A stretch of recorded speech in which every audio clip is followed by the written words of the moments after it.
Jumpa kembali dengan Logika Katolik. Kanal yang mencerahkan isi kepala, menyembuhkan pemikiran yang cacat, dan meluruskan logika yang bengkok. Salam Katolikos. Sebutan Ratu Surga dan Bumi kepada Bunda Maria cukup sering mendapat kritik dan ejekan dari kaum Protestan. Mereka menganggap Gereja Katolik begitu meninggikan Maria lebih dari Yesus. Bahkan tak jarang menuduh orang Katolik menyembah Maria. Meskipun kita cukup tahu siapa yang sebenarnya berada di balik semua tuduhan mereka yang tidak berdasar itu. Namun video ini tidak untuk mencari tahu siapa di balik semua tuduhan mereka, tapi merupakan video tanggapan, sekaligus jawaban terhadap pertanyaan, mengapa Gereja Katolik menyebut Maria sebagai Ratu Surga dan Bumi?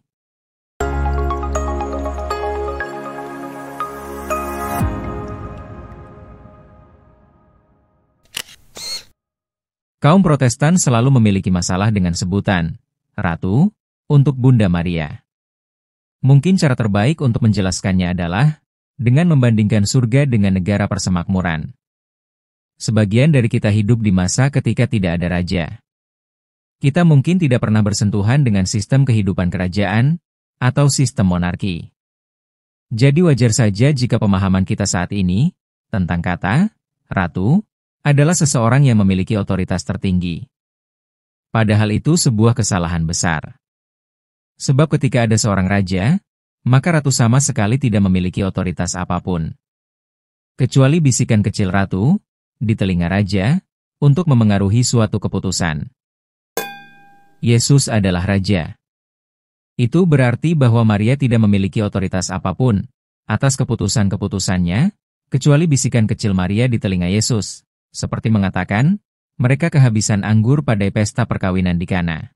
Yohanes 2, ayat 3.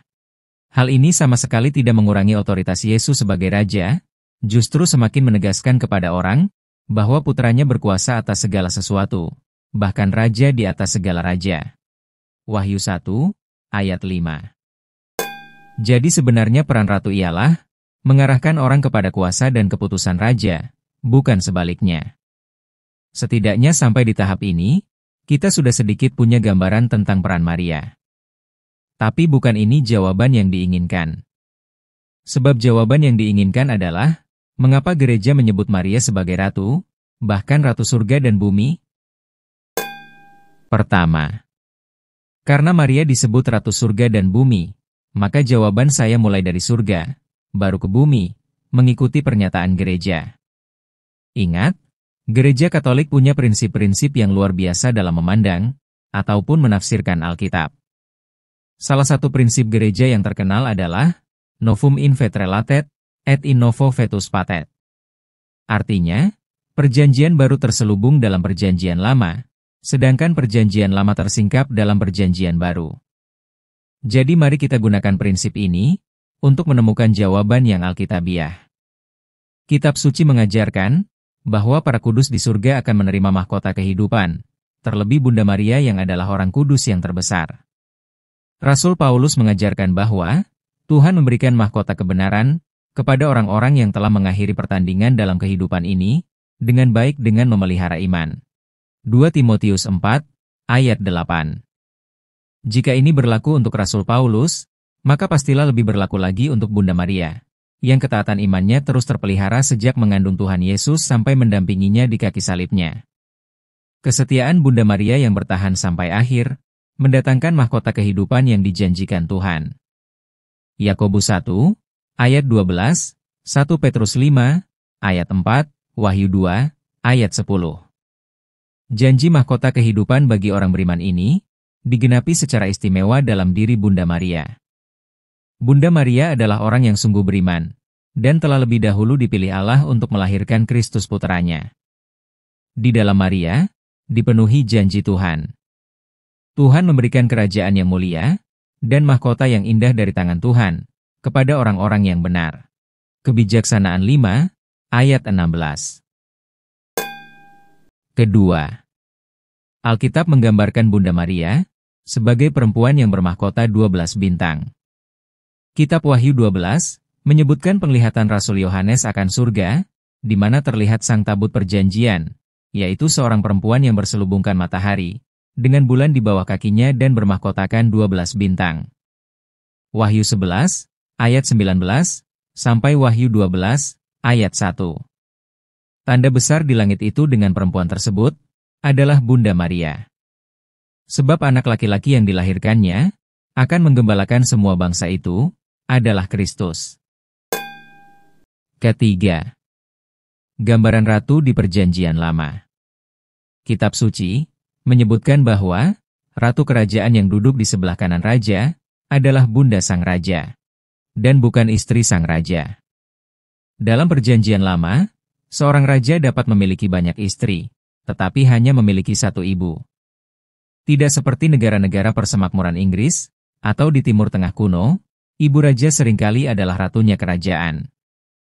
Peran ini sangat spesifik, sebagaimana dikatakan oleh Scott Hahn dalam bukunya Mary, Holy Mother, halaman 16. Bahwa kata Ibrani yang digunakan adalah gebiran, yang berarti wanita agung, yang tentu saja adalah Maria. Ada beberapa referensi penting dalam Perjanjian Lama tentang ini. Misalnya, 1 Raja-Raja, bab 15 ayat 13, yang menerangkan Raja Asa, Raja Yehuda yang memecat status ibunya sebagai ratu.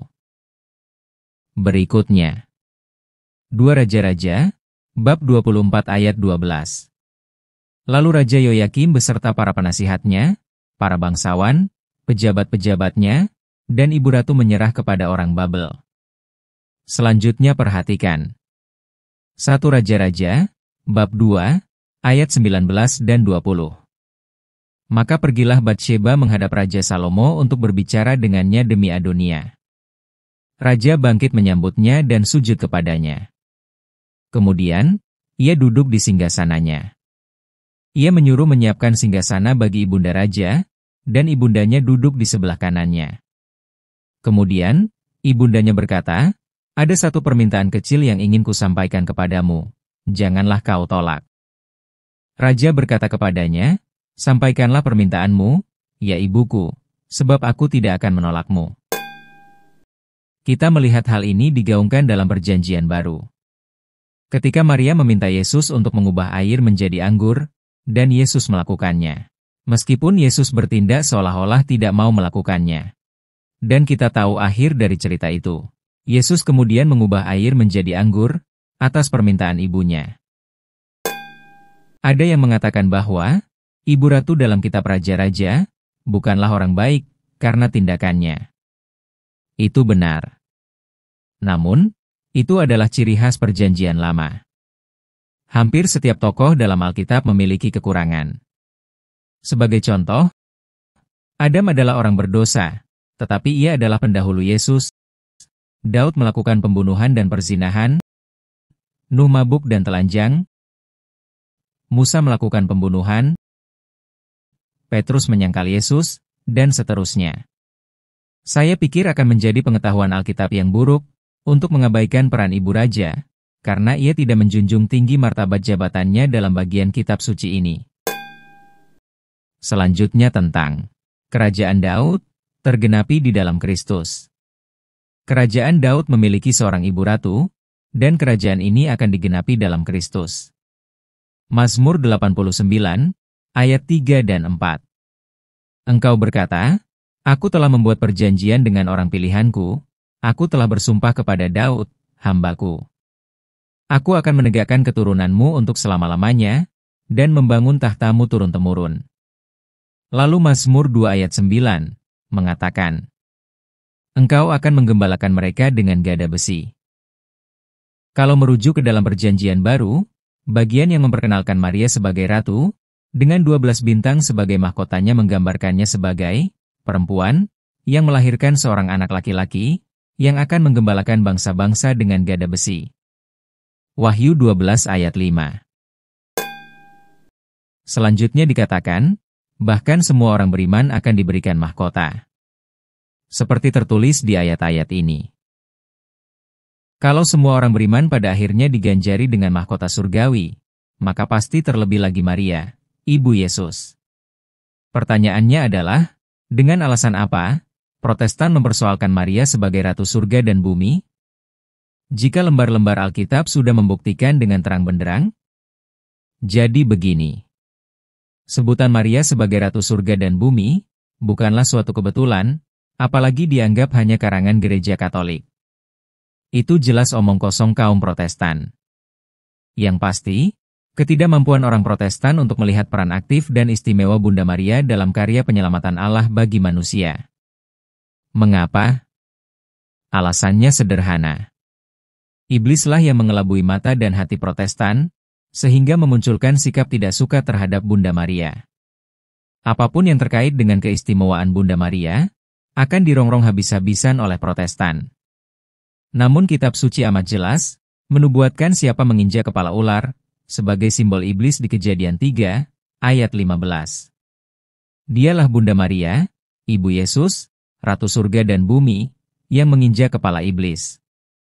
Sekarang kita bisa membayangkan sendiri, bagaimana kalau kita menginjak kepala ular? Apa yang akan terjadi? Jawabannya cuma satu. Ular akan bereaksi keras dan memberontak. Dan persis seperti itulah reaksi kaum Protestan ketika berhadapan dengan ajaran gereja Katolik tentang Bunda Maria. Terima kasih sudah menonton. Jangan lupa subscribe, like, komen, dan share video ini. Salam.